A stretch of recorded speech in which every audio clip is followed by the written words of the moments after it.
I got to know William Donald Schaefer when I got to know him first when I ran for mayor. He was very, very helpful to me in that first race. Ultimately, put me through the ringer, along with interviews with other candidates. But what I found remarkable about the guy, with nostalgia, we look back and we say, boy, he was such a free spirit. He was a man who was very, very hard on himself always. He was a man who was always pushing himself and always pushing those around him very, very hard. What I found to be his unique gift was his ability to balance in one persona a impatient, do it now, I don't want any excuses sort of personality as a boss, with a man who every citizen felt comfortable approaching directly on the street or at a lunch counter or wherever they would encounter him with the biggest or the smallest or the most personal or most neighborhood of problems. And he would give the most direct answer. I mean, I think it's just too bad he came along before YouTube and Twitter. I mean, it would just be great if you were covering the State House with him and you had the chance to put stuff on YouTube. And you only get to see a little of him on video. And then Twitter, the things he would say, it would just be terrific. Well, or it would have been his downfall. It could have been his downfall. Yeah. I mean, there is a certain thing. I mean, you guys have a way over time, I've noticed, and the rules change without any warning.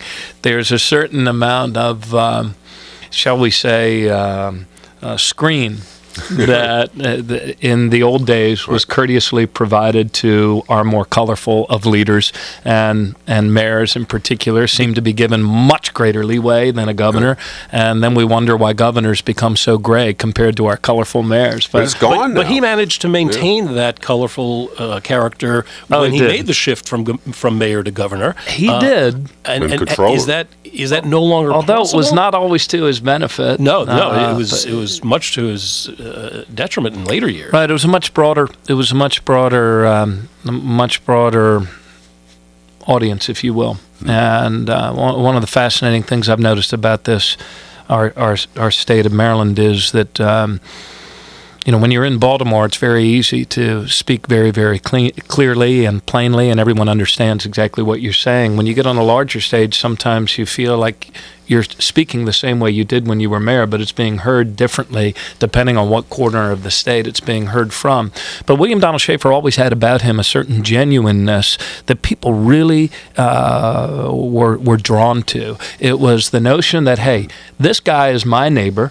He's as fed up with excuses from City Hall as I am, and every day he goes to work with that impatience, filling up the tank, pushing people to do a better job of delivering city services. And he did some remarkable things. When we think back about it, gentlemen, especially in these times when it appears our country's lost the will to even attempt to build and do big things, you think about the many things that William Donald Schaefer was able to do as mayor and also as governor, whether the Inner Harbor itself almost failed. People forget there was a referendum passed only by 1 point that William Donald Schaefer came out in favor of for this condemnation of the downtown properties and the big investment. The light rail that he was able to do, Camden Yards, that baseball stadium itself. He was a person who was not only able to envision these projects, he was able to see them through to completion, and that's a rare thing as we struggle forward today.